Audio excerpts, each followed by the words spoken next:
Degree, first 4-year degree, University of Arizona, majoring in sports administration. Can you believe that?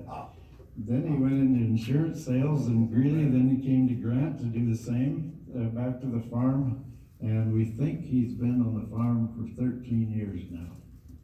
Close, yeah. Close. You're pretty old. Okay, and he has a wife, Angie, who is a nurse practitioner at our Grant Medical Clinic. Son at Nebraska Wesleyan, he's a junior there at Tyson, and Alex is an electrical major in Milford, first year, and Sammy is a junior in high school here. And tonight we're going to hear about hemp from this individual. So take it away, Trent. Okay, I gotta get this thing to work. Kinda like Rex, he doesn't work very well. Good for yourself. Did you get it on? Is that I the was one? surprised that this group got it coded Is that back. the one? I hit it Just now. Hit it again? Do you want me to use the mic? Yes. It's coming. Got one. All right. Got one up there.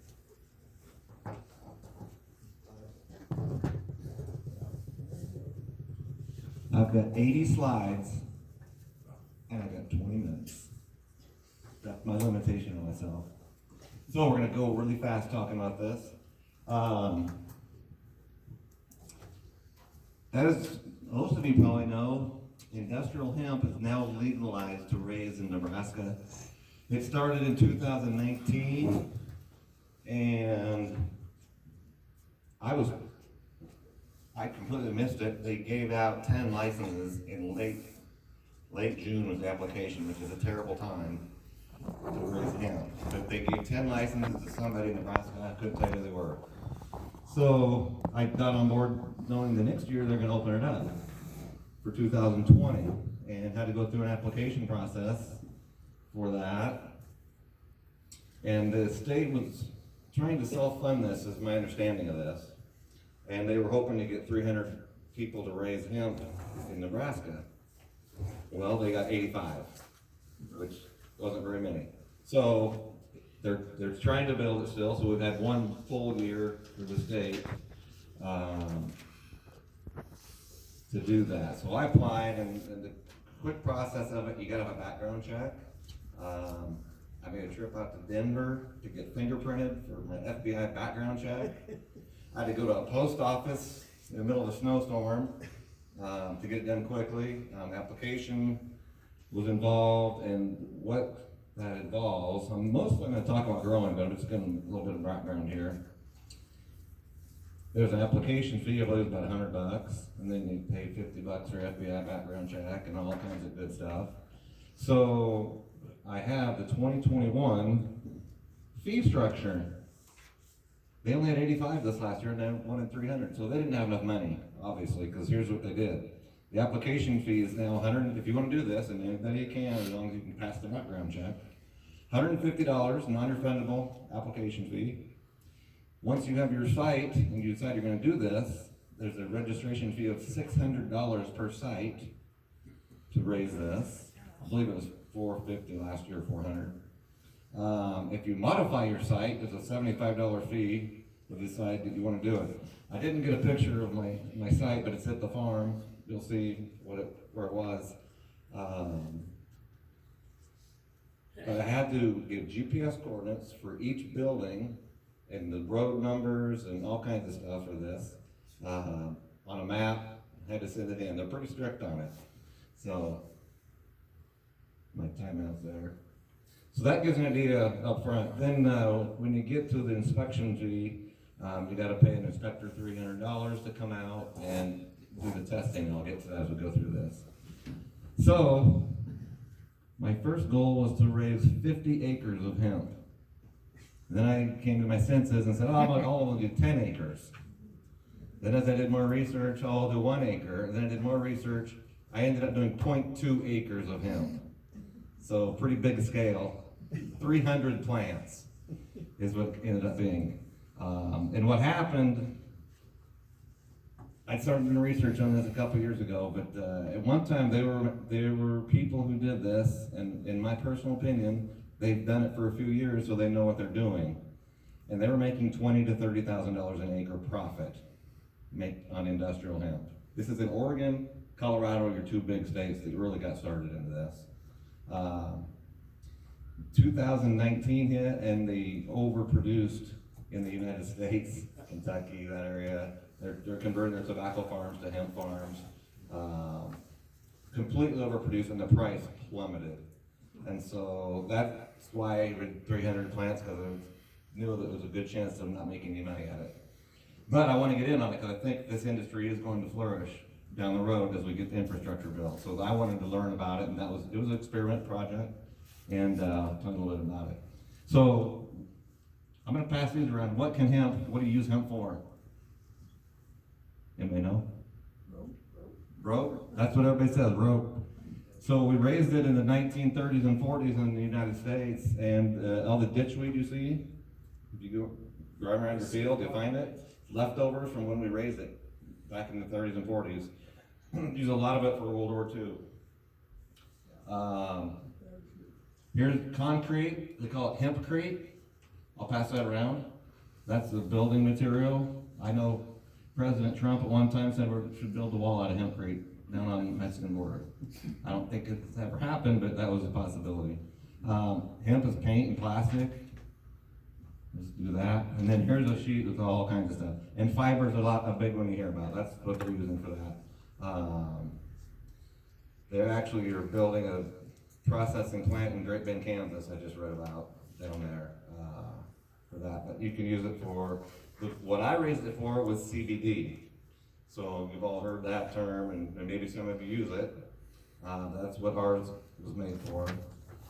All kinds of, you can use it in clothing, diapers, handbags. This is the fiber part of it. You can buy hemp seed and eat it. It's a healthy seed. I know they do that.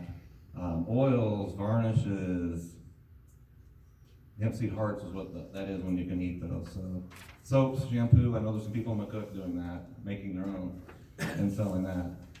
So there's a little bit of background on that, but let's go through the slides. If you have any questions while I'm going, just yell out.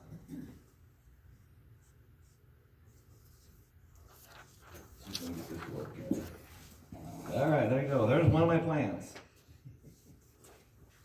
Later in life, but we're gonna go through this. It's kind of chronological order, and I'm just kind of winging this. I threw a bunch of slides together, and I'm just gonna talk. So here's the corral south of the barn, if you're familiar with the farm, 2 miles south of Grant. So over on the left, that's what it looked like. It's full of weeds. We don't keep cattle in there anymore. I did take a soil test before I did this. Down south, Miguel cleaned the sprayer out, so I wasn't going to raise anything there. So right there, bunch of weeds, 75 parts nitrogen is what it had in it. That's after the weeds were cleared. That was in March or April, probably, when I did that. So here we are cleaning it out. That's my labor force. Not cheap labor either, because they think they need to eat and stuff. So, but that was the labor force cleaning up the weeds. So here's the seeds on your left, upper left there, and this I'll pass them around. That's what's left over from that bag. That's 1,000 seeds right there in that bag. Those seeds were $1 a seed. So, and down on the right down there's Sam. This is when we started doing this. This would have been in early May. And if I were to do it again, which at this point I'm not planning on it unless someone wants to contract with me, I'll sell it to you. But we did that in plugs, and we did little plugs that we got from the greenhouse in town. I got a connection there. So we did 500 of those, is what we ended up doing. And this next slide shows a close-up. Those little seeds, you plant them about 1/8 of an inch to 1/4 of an inch below the surface, so really, really small. There are farms that do this with a planter. Your success rate is not as good, but if you're doing 1,000 acres, you're probably not gonna do it like this. You could, they do, I've talked to guys that have. So that's the seeds, there again. There's the seedling starting on the bottom right. So, you'll see, I learned a lot of lessons and screwed up on this. Anybody ever do tomato plants from seed? What's the biggest thing you should do that I didn't know? The light really close to it so it doesn't get. How about light period? I did not have grow lights. I should have talked to you before I did. I did not realize these reacted like tomatoes. They're very much like, because they get leggy. So if you don't have enough light, and I had it in a greenhouse on the side of my house and it still didn't get enough light. So they look pretty cool there, coming up. And the next slide shows you with the leggy. You don't want that because they started falling over. So then we needed to figure out how to fix that. So here we are outside, putting them in bigger pots so we could bury the stems. So we've buried about half the stems. And tomatoes, I believe, do this. They will shoot out them that stem if you bury the dirt around it. So that's what we did. My germination rate was not as good as I hoped. I'm gonna say it was 60%, and the guys I bought the seeds from will probably tell me it was because I didn't do it for planting right, but I think the seed just didn't germinate completely, so I had 5,000 seeds. I was gonna raise 500 plants, ended up with 300, and how many seeds are left in that bag? Probably 200. I used 800 seeds probably. So there they are, and they look pretty good there. Here they are again. Then we got to the point where we're getting close to putting them back in the ground as seedlings, and we had Sparky come out with Wendell's old rig early in the spring to till that for us, and then I tilled it by hand, had the kids do it, get those weeds out of there. There they are, good on the left again. On the right, that's a rig. I got a video coming up to show you about what that little four-wheeler's doing with those row cleaners. So there's machinery that can do a lot of this work, and the industry is starting to build big machinery so this can go big ag, and that's why the price has gone down, because big ag gets into stuff and we drive the price down. We'd like to do that to ourselves. So there's big machinery being built that do all this, and there's machinery that plants those seeds, and there's the Lebsox in Sterling is who I went and saw the very first time. That would have been in 2009. Wow, when was that? Fall of 2019. I went out there, they had a meeting, and they raised 1,000 acres of this, exactly like what I'm doing, but with machinery and a lot of people. They converted their center pivots to drip tape on the ground. There was a farmer in Italia I heard speak. He had 1,000 acres. They ran pivots and just ran on top. The problem with that is mold.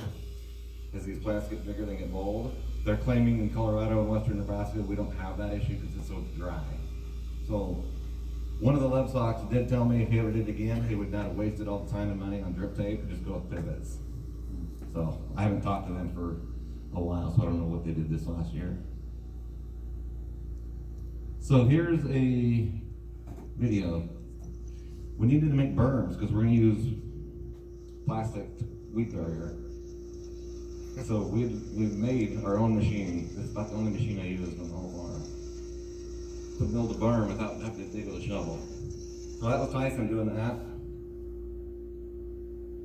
There's the same one.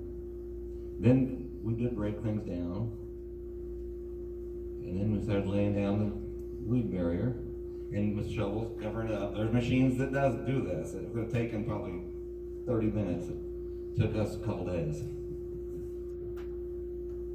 So there they are, and there on top of the barn, I got a bunch of pictures showing just the progress. There it's growing, getting big, getting ready to put it in the ground. So then we put it in the ground, and you can see the drip tape.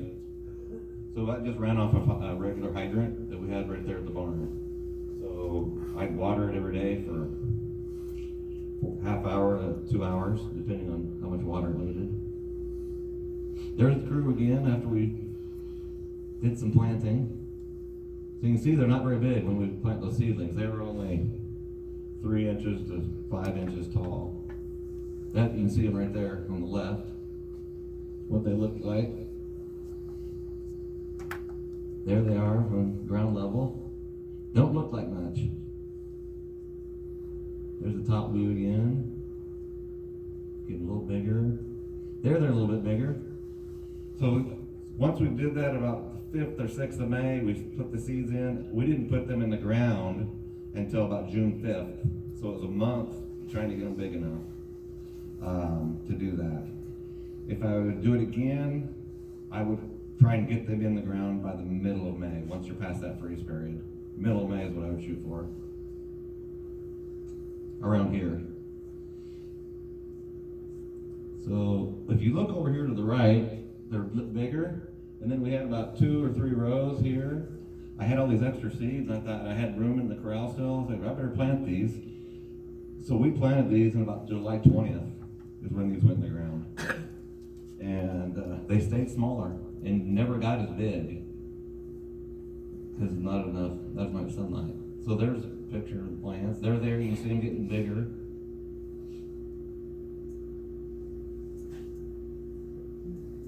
You have any bugs or insects that attack them? I had very, very little bug problem.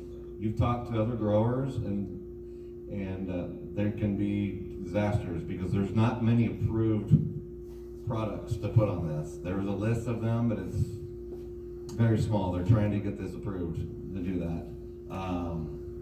I had some worms, and I don't know what that worm was, get in some of the buds late, is what I had.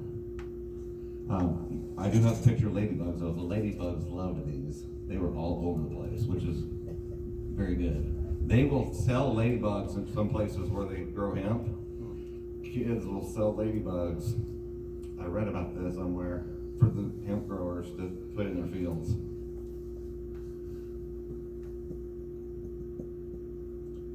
So they're getting bigger. There's a nice one. They got it. By the time they got done, some of them were 6 feet tall at their tallest point. I think they would have got bigger if I would have had them in the ground by 3 weeks earlier. So there's the ladybugs over on the right. You go to the base of the plant, there's ladybugs everywhere. They love this. There's Miguel's dog Max over on the left. When we go out there and check it, he'd follow. But you can see here where we planted these 2 rows later, how much smaller they are at this point.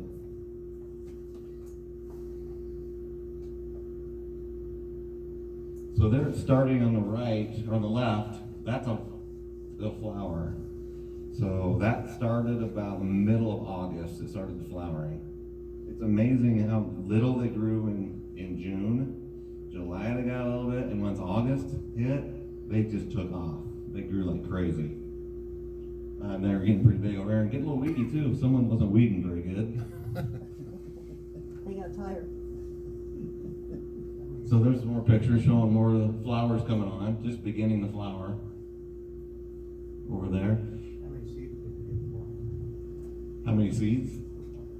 So there's a good question because I didn't mention that. Thank you for reminding me. We want these all to be female plants for CBD. We do not want a male in the field. When I bought the seed, they told me it's feminized seed. Don't ask me how they can tell the difference between a male and a female seed, but there's a way of doing it.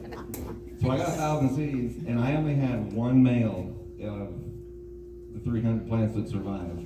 I only have a picture of it coming out. So that's a good question. I don't want seeds in this. When you get seeds, you can grow it for seeds, but what I was growing it for was the CBD. And you don't want seeds. You want the flowers though. You want the flower, and yeah, the biomass is what we'll get to on this. If it gets pollinated, it's going to produce seeds, and when you produce seeds, it takes away from the CBD percentage, which I'll get to that right now. This is my certificate of analysis. If I were to, I don't know what would happen if the cops pulled me on the way home with this in my pocket. Because there's a fine difference between marijuana and industrial hemp. If a cop was in here, he'd tell me I had marijuana right here. This is dried bud, is what this is, and this is for smoking. You can smoke CBD hemp. And people say, well, why would you do that? You cannot get high smoking this. The THC is below 0.3%, and THC is what gives you the psycho-inducive effect. So, my CBD, you have to have the state come out before you harvest, and it has to be below 0.3%. Your THC does. You want high CBD? low THC, and these are bred for that. And there's different hybrids, you can get all kinds of crazy hybrids.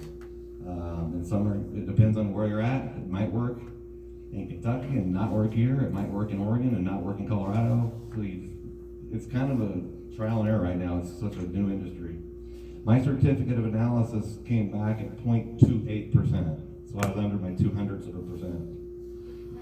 That was too tight, but it's perfect. So what I did, I was running my own tests. I sent them, there was a lab at Doane University in Crete, and I was sending tests in for about 3 weeks up until the point where I said, get out here. And there's all kinds of arguments on the state laws, and it's 0.3 too little. I personally think it is. They need to raise it, because as your THC goes up, so does your CBD. You get paid on the CBD percentage. So you want to get it as high as you can without going over 0.3. If you're over 0.3, you have to destroy the entire crop. So that's another reason you go small to start. So there's the test that I have, and I have to have that with me if I'm carrying this around, or if I'm hauling my product through the processor, if I get pulled over. And that's the certificate of analysis. COA is what they call it. So this, I'll pass this around. If you look at it, and I have never smoked marijuana. I don't smoke, but I've made some because this is actually worth more than the biomass, if you can find someone to buy it. And there's smoke shops you can go to in Nebraska. It's legal in Nebraska at this point in time to smoke CBD hemp. There's a lot of states that have outlawed it, and you can see why, because the cops can't tell the difference. They have to send it to a lab to find out that it wasn't marijuana. So I have a humidity level in here at 60%. They say that's what you're supposed to keep it at. It gives me temperature. That little pack that is in here actually keeps it at that humidity level. I don't know how that works, but you put that little pack in there and it will keep the humidity level right at 60 or 61%. And they say that's the best for smoking it. So I had my guy in Sterling that I talked to, I called him up and said, I got my stuff ready. I got it all harvested. Oh, well, there's not much market for biomass right now. Do you got any smokable hemp? I said, you should have told me that 3 weeks ago before I just stripped it all off the vine, off the stems. Because once you strip it, this is what you get.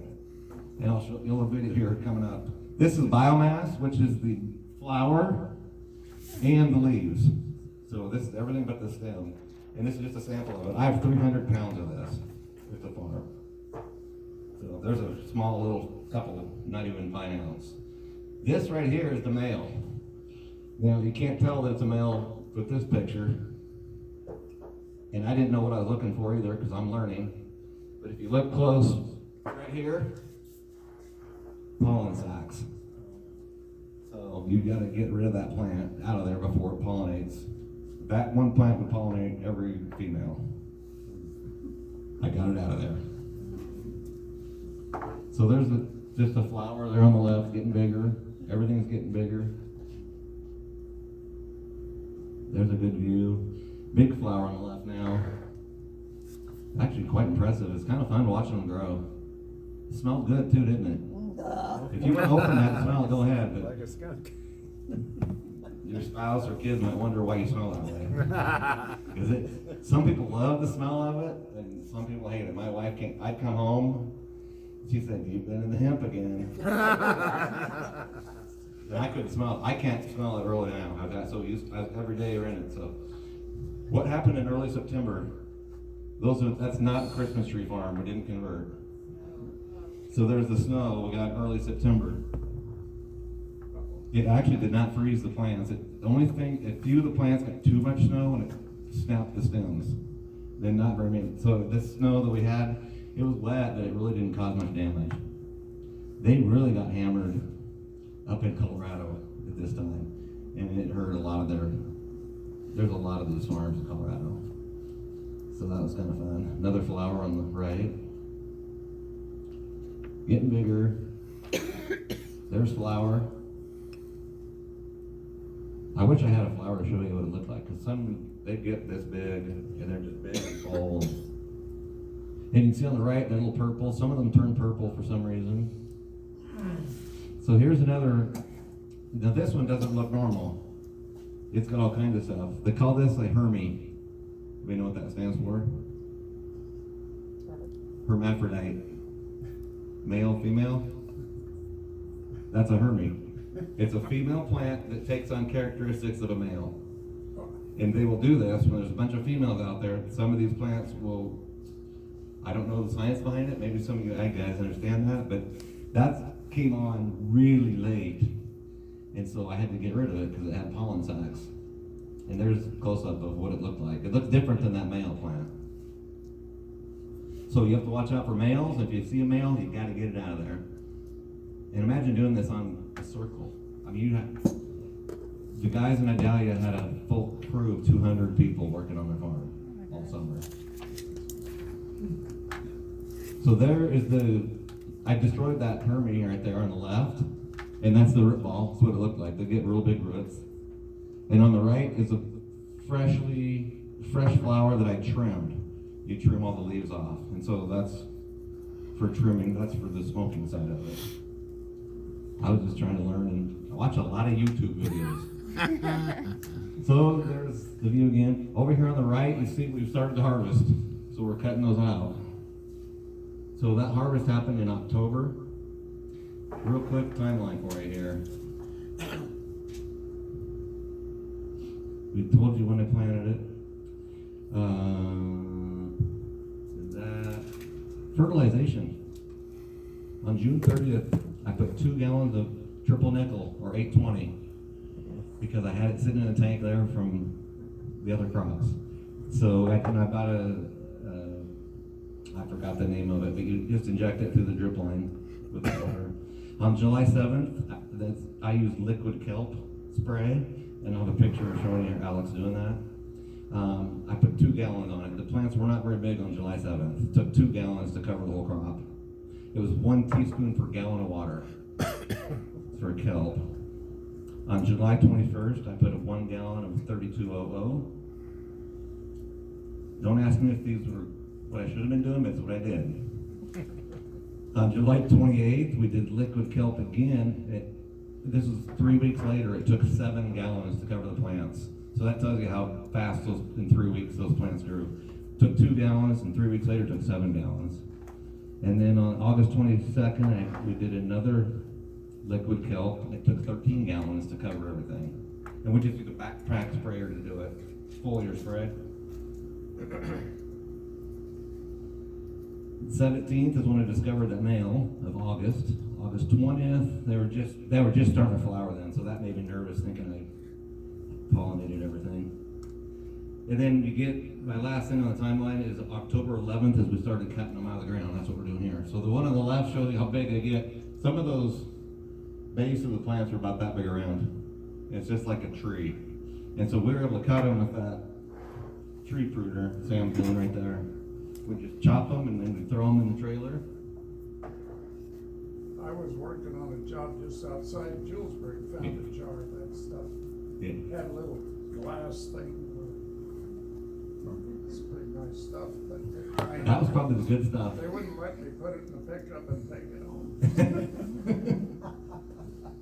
Yeah, Colorado raises the different stuff. Well, they raise this and the other stuff. If you harvest it too late, go over the, What about it? when you lose crop, I had to have the weather make you can't harvest it. Yeah, once you get tested and you pass, you then have 15 days to harvest. Actually, I had 15 days from the day he was there, and I didn't get the test results for about 3 or 4 days. They sent him to a lab in Kentucky. We have a lab in Nebraska, but nope, the state made a contract with someone in Kentucky. Don't ask. Doesn't make much sense. So if you have to have harvested within 15 days. So I could have left it sit there till the last day and then harvested it all. My CBD percentage would have gone up during that 2-week period, but they don't test it again. So you have 15 days. Many hemp farmers will tell you that needs to be 30 days, because what happens if it's raining for 2 weeks? So Nebraska. yeah, well, not here, but this in a lot of places. So yeah, we hung it in the building. We just took wire straight across and hung them. I'm gonna go through this pretty quick here. So there's an upward picture, and another flower.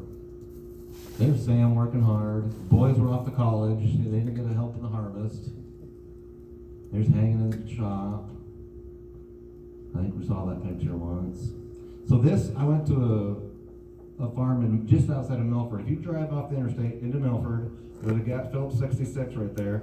Right behind that, there's an old dinosaur museum. I think is that right? Used to be. It's now a hemp farm. That building right there is owned. I don't know who owns it.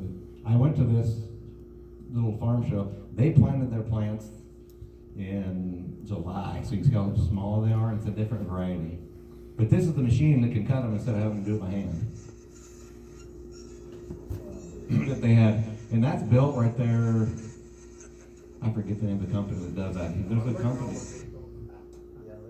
So normally they would have a trailer under that catching all of this, but that's just for demonstration. So there's an example of machinery that they're designing. There's hung in the building. Depending on the humidity level and how much fans you can keep in there, that should dry quicker than it did. I don't know how long it take. 2 or 3 weeks. I had trouble to close that building up, and the humidity level would just go sky high. And we're trying to get this down to about 12% humidity in the biomass. So I have to open the door, close the door, try and do what we do. That's Sam in there again. There's one of the, after we cut it, what it looks like in the ground. They're still there if you want to go see them. And they're all cut. And they're all hanging and drying, and we're waiting and waiting and waiting. That's what it looked like when it was done. There it's hanging. We had to hang some in the barn or ran out of room. Here's the professional buckers. Or strippers, or whatever you want to call them.